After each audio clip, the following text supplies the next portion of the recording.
Love, Death, and Robot fans, are we excited for Volume 4 literally releasing tomorrow?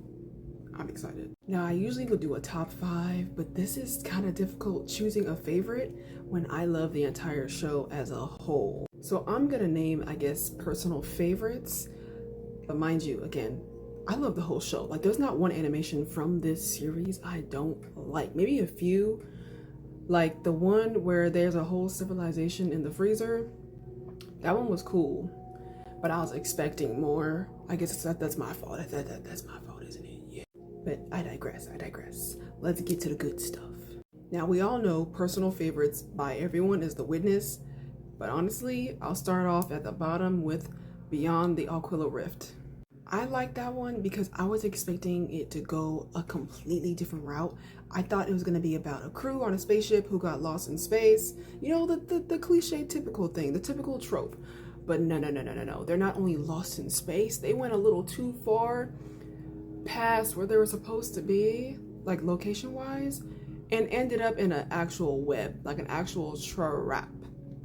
Web is the key word. If I don't want to spoil it for like the newcomers who haven't seen the show, who are curious about the show, but that's a definite watch. Another one that I liked would be Shapeshifters.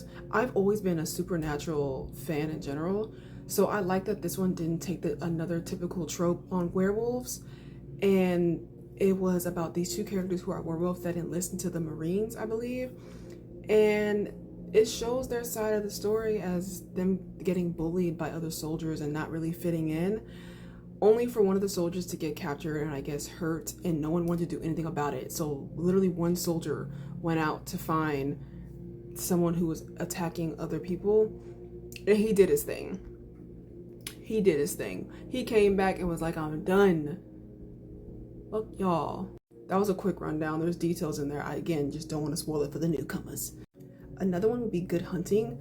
That one in itself has a little bit of depth to it, and I don't want to spoil it too much. However, there is a character that does get an upgrade from another character who has the skills of, I guess, steam building, because it is kind of like a steampunk kind of vibe. So it does mechanics and it gets into like robotics. So it taps into that. If y'all are the girlies and the guys who are into that, it taps into that. But I don't want to ruin the story, but that's one of my favorites. It's a good one for a reason. I'm obsessed with the Kitsune fox, or just fox in general when it comes to Japanese culture, and they did that with that one.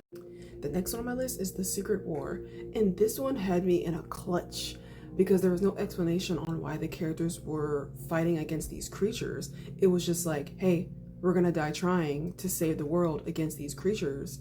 And it's like out in this desolate place of just like mountains and snow, and we don't even know where they are. It just seems like it's giving Russia because they have very thick like accents. It could be Czech Republic.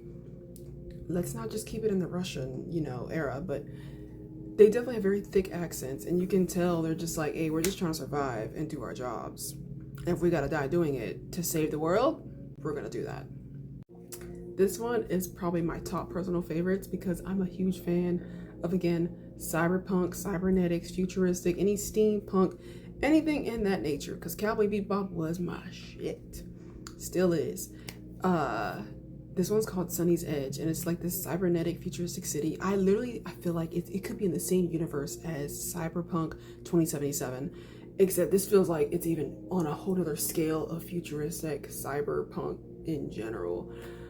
I love the tattoos, I love the styles, just everything about it was so cool, except the story takes place in what seems like it's gonna be like a basic fight against two characters, and they place their bets on these creatures that they use in this little ring. So I thought it was gonna be something basic, like, okay, so it's just gonna show these two characters making money in a little fight scene.